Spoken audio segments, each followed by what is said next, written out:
What happens to a living trust after someone passes away?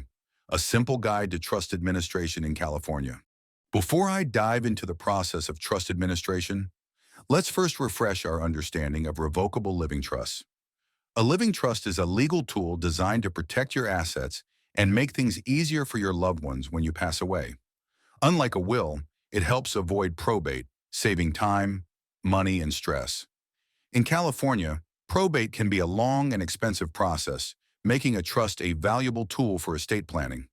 It also helps avoid Medi-Cal estate recovery, ensuring that your assets are passed on to your loved ones rather than being used to repay state healthcare costs.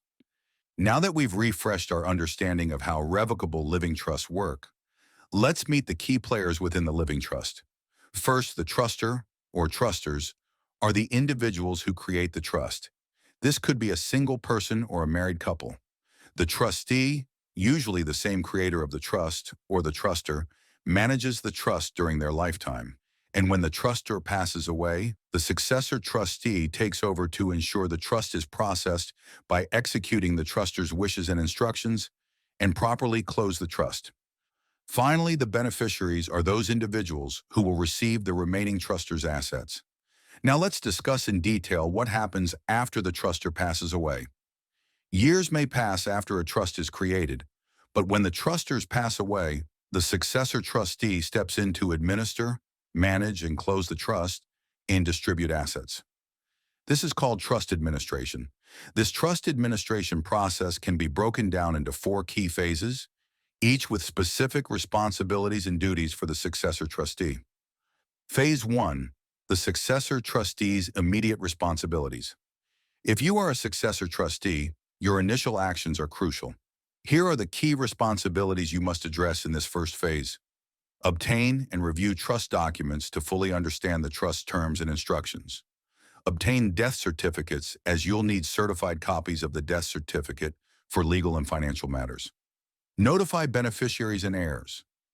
This step is essential, as California law requires that specific notices be sent within 60 days of the trustor's passing.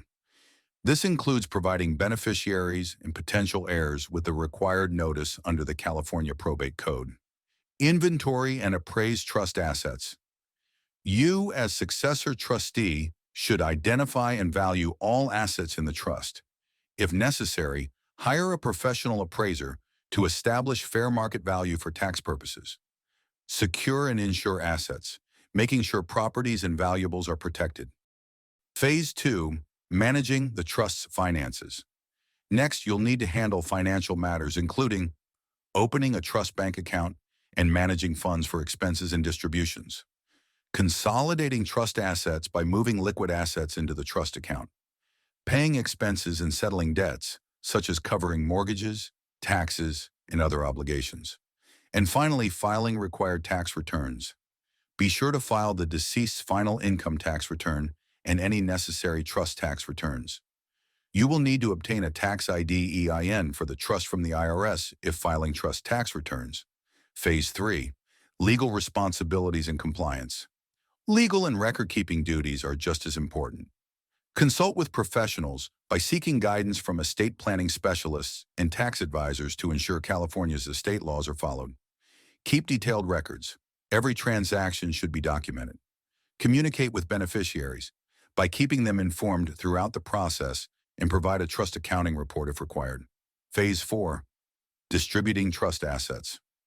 Once debts are settled and legal requirements are met, it's time for distributions. Here's how it works. Follow the trust's distribution instructions, making sure that assets go to beneficiaries as per the trustor's wishes.